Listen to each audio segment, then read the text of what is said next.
Assalamualaikum warahmatullahi wabarakatuh. Selamat berjumpa lagi di mata kuliah Manajemen Keuangan, teman-teman mahasiswa. Hari ini kita sudah masuk ke minggu ketiga dan akan membahas analisis rasio keuangan. Baik, untuk pada pertemuan hari ini kita akan membahas mengenai analisis keuangan sistem DuPont. Mengapa disebut sistem DuPont? Karena ini adalah suatu pendekatan untuk menganalisis keuangan yang dikembangkan oleh DuPont Company dengan tujuan untuk mengukur tingkat efektivitas perusahaan dalam menghasilkan keuntungan. Pada sistem ini pula, dengan menggunakan sistem ini, kita bisa memperoleh gambaran mengenai faktor-faktor yang saling berhubungan dan berpengaruh pada tingkat return atas investasi suatu perusahaan, dalam hal ini ROA, dan tingkat pengembalian atas ekuitas atau ROE, yaitu margin laba bersih, perputaran atau turnover aktiva, dan tingkat hutang suatu perusahaan atau leverage. Baik, kita langsung saja. Yang tampil di monitor ini adalah bagian dari DuPont System. Seperti yang tadi sudah disebutkan bahwa sistem DuPont ini merupakan breakdown gitu ya, dengan memecah gitu ya ROA dan ROE. Di mana ROA untuk menganalisis komponen-komponen yang paling penting dalam kinerja keuangan, sedangkan untuk ROE sendiri menggambarkan besarnya return yang didapatkan oleh para pemegang saham. Jadi kurang lebih seperti ini breakdown-nya, teman-teman siswa. Dengan menggunakan sistem DuPont ini, kita tidak hanya fokus pada bagaimana mencari laba, tapi juga dapat menilai dan mengukur kinerja pada investasi yang digunakan untuk menghasilkan laba tersebut.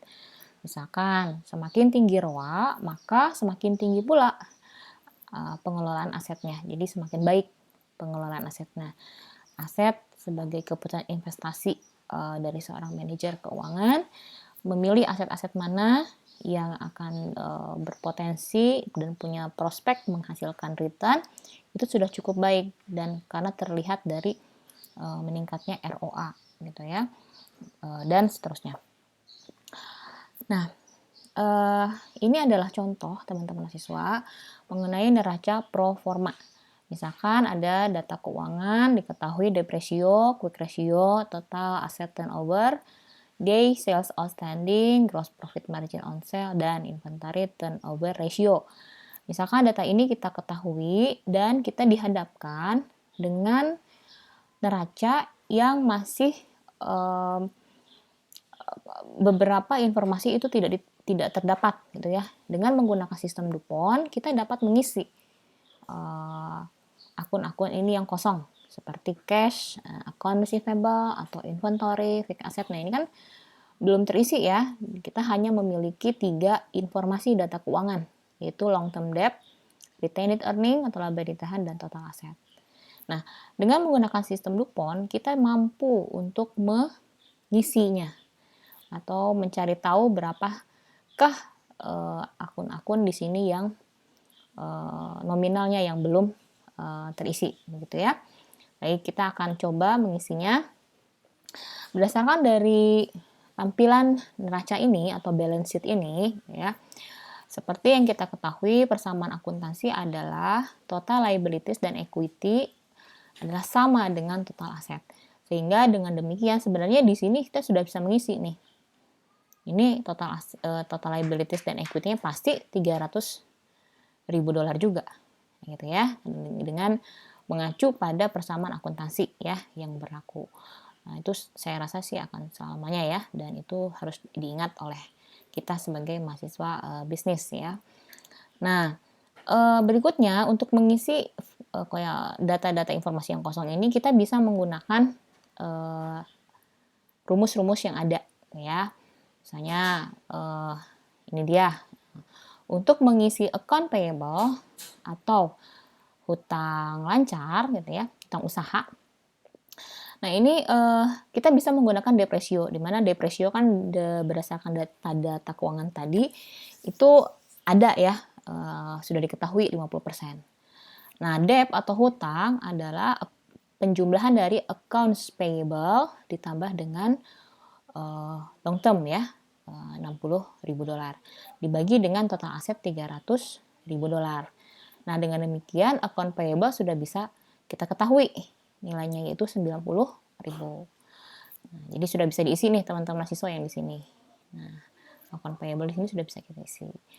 Nah, berikutnya kita akan mengisi atau mencari tahu ya data informasi keuangan untuk yang lainnya, misalnya inventory atau dan current asset. Ini sebenarnya dua ini belum ada, tapi setidaknya kita sudah bisa temukan persamaannya ya seperti yang ada di sini.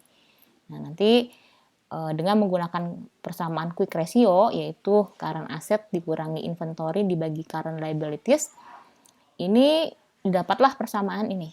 Current asset dikurangi inventory sama dengan $72.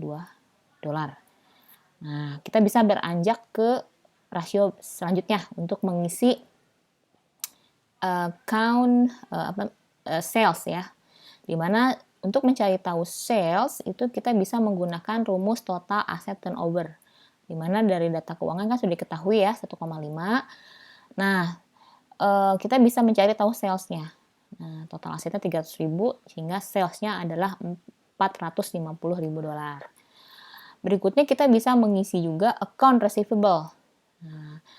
Nah, untuk mencari tahu berapa account receivable, kita bisa menggunakan rumus day sales outstanding.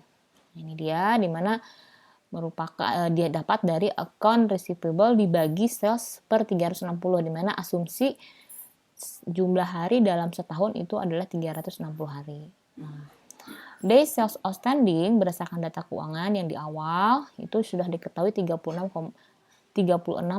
setengah hari ya, hingga salesnya 450.000. Dari sini nih teman-teman siswa tadi baru saja kita dapatkan nominalnya dibagi 360 jumlah hari dalam setahun.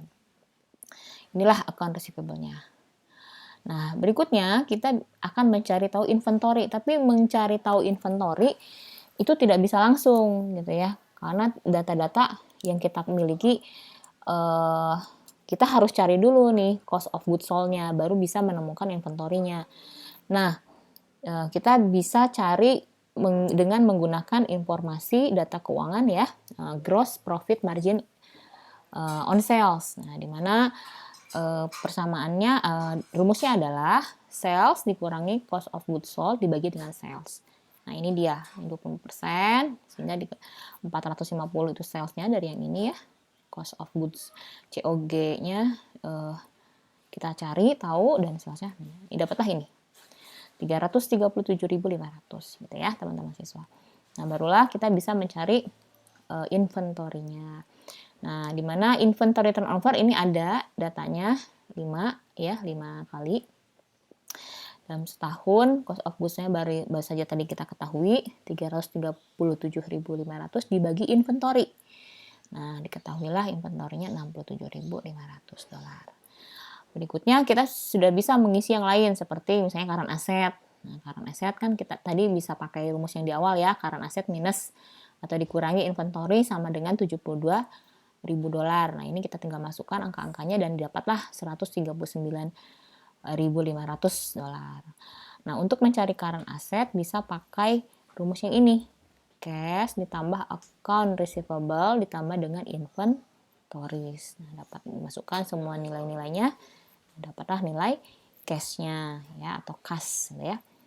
Nah, berikutnya mencari tahu net fixed asset. Nah, ini ya, ini pakai rumus ini di mana current asset ditambah dengan fixed asset itu sama dengan total asset. Nah, tinggal dimasukkan angka-angka yang sudah kita miliki datanya, tinggal dimasukkan dan diperolehlah fixed assetnya berapa. Nah, yang terakhir kita bisa mencari tahu common stock ya, dimana common stock itu adalah eh, saham biasa gitu ya.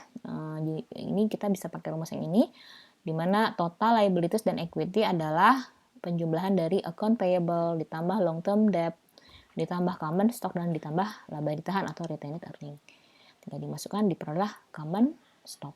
Jadi untuk mencari nah, sehingga seperti ini ya, tabelnya ini bisa terisi semua data-datanya, kita bisa menggunakan tadi sistem DuPont tadi. Nah, bukan berarti semua persamaan itu atau rumus ya, itu harus kita hafal semua, nggak mesti juga. Akan tetapi dengan memahami maksud dari rasionya itu sendiri, sebenarnya kita bisa mendapat gambaran ya, seperti apa rumusnya gitu. Nah, itu saja teman-teman mahasiswa, dan harap nanti melihat informasi yang ada di kolonnya mengenai tugas pada pertemuan ini. Harap tetap mengakses modul PPT, kemudian forumnya dan tugasnya. Itu saja, terima kasih atas perhatiannya. Assalamualaikum warahmatullahi wabarakatuh.